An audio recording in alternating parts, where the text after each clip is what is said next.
X ఒకప్పుడు ట్విట్టర్ని కాస్త X కింద మార్చినటువంటి పరిస్థితి. ఆ ఎక్స్ కాస్త ఎక్సే అమ్మేస్తున్నారన్న ప్రచారం జరిగింది. అయితే ఆర్టిఫిషియల్ ఇంటెలిజెన్స్ని ఎక్స్కి ఆల్రెడీ మెన్షన్ చేసుకొచ్చారు.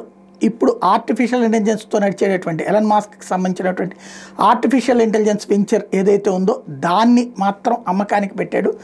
తాజాగా వాస్తవంగా $44 బిలియన్ పెట్టి ట్విట్టర్ని 2022లో ఎలన్ మాస్క్ కొంటే ఇప్పుడు ఎక్స్కి సంబంధించినటువంటి ఈ ఆర్టిఫిషియల్ ఇంటెలిజెన్స్కి సంబంధించినటువంటిది $33 బిలియన్ అమ్మకానికి పెట్టాడు.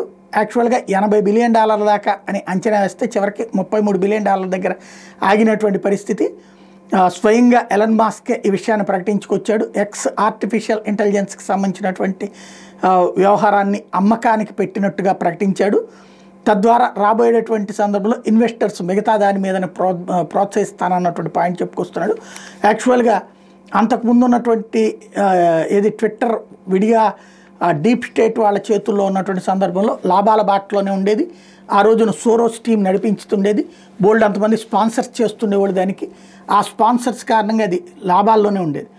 తర్వాత ట్రంప్ వచ్చిన తర్వాత అందులో అనేక మంది ఉద్యోగాలు తీసేశాడు. ఆ లెఫ్ట్ వింగ్ విభాగాన్ని అంతా తీసేశాడు.